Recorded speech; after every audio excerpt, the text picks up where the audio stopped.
You're watching E.T.N, where we don't do news, we just talk entertainment. Share and subscribe.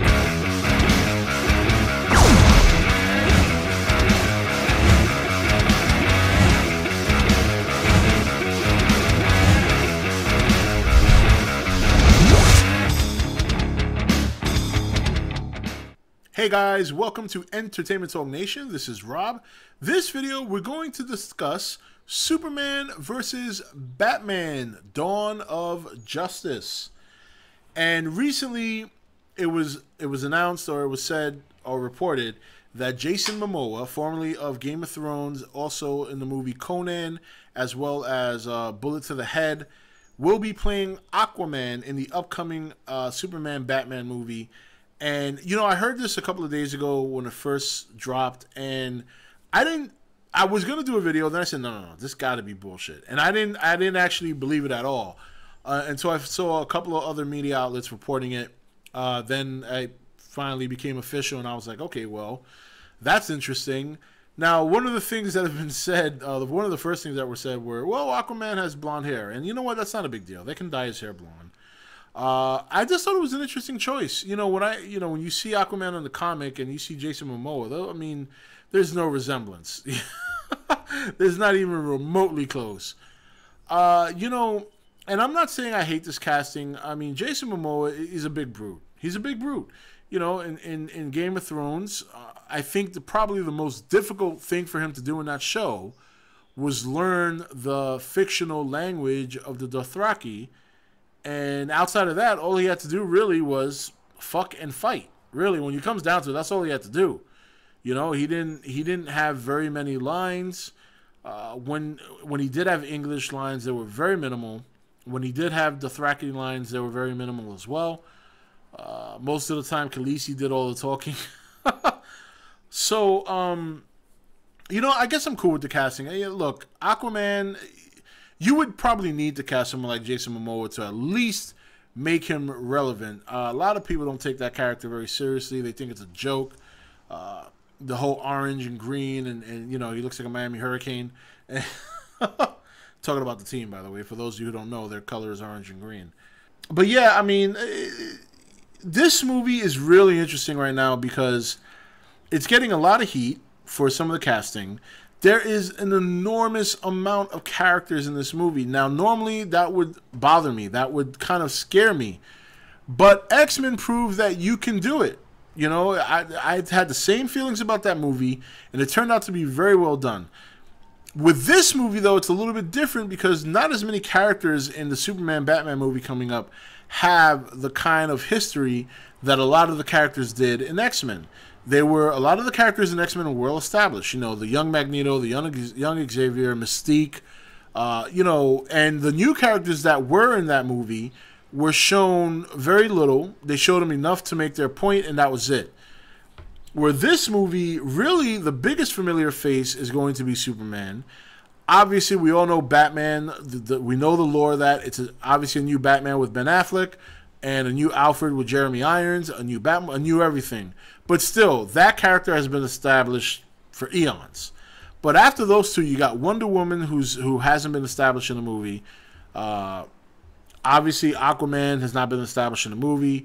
You know, you still got Lex Luthor. You got, I mean, there's a lot going on in this movie. And I know it's supposed to be a Superman movie, but it's looking less and less like that.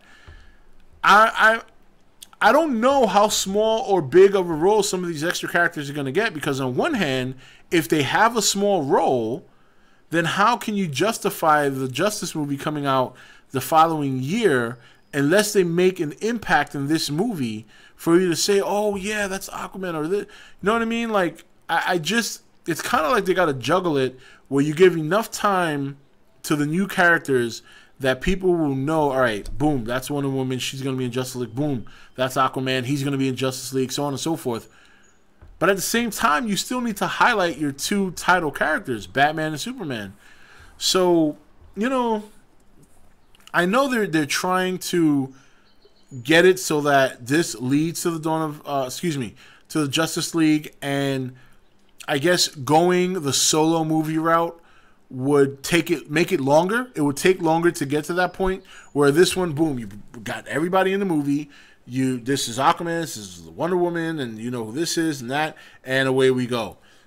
It has to be done really good. I mean, this movie has all the reasons to be a disaster. It does. It does. Big cast. Some people feel the characters are out of place. You know, Jesse Eisenberg shouldn't be playing Lex.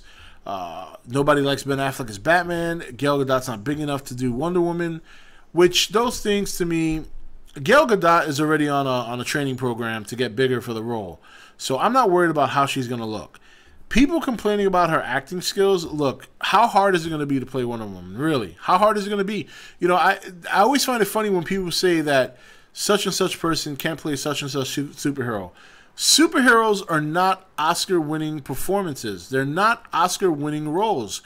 It's simple. You go in, this is your character. On one hand, you disguise yourself so people don't know your true identity, and you go out and you fight crime or whatever. And on the other hand, you're a normal, everyday person that might have either a little extra money or is a little down in the dumps. It's not rocket science to play these roles. All she has to do is get big enough to, you know, fit the part. I don't think she's going to have a big deal with that. You know, the old Wonder Woman show, and I don't remember the lady's name, but a very beautiful lady, blue hair, brunette, blue eyes, brunette, and you know, everybody loved her, and she was not that big. She's about the same size as Gal Gadot, so I don't see what the issue is. I don't know. I mean, it's it's just funny sometimes. But you know, as far as Jason Momoa, we'll see. I mean, I've only ever seen him in Game of Thrones, Bullet to the Head, and I did not watch the whole Conan movie. I lost complete interest after 15 minutes. So, you know, is he a good actor? I mean, I can't judge that based on three things. But I would think Aquaman is not going to be a simple hack and slash kind of an actor, character. And I would suspect that he's going to have to bring something to the table with that character. But we'll see. I mean, that's a really interesting addition, considering the big, large cast that they already have. We'll have to see. We'll have to wait and see. We'll just have to wait and see how it plays out. Anyway, guys, that's it for this video. So what do you think about Momoa playing Aquaman? Do you like it? Do you not like it? Is it just feel out of place to you?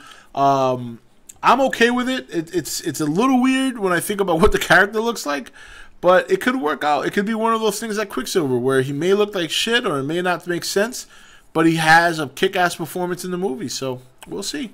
Anyway, this is Rob signing off for E.T.N, where we don't do news, we just talk entertainment. Take it easy. Thank you for watching E.T.N. Don't forget to subscribe and join the Nation Facebook page.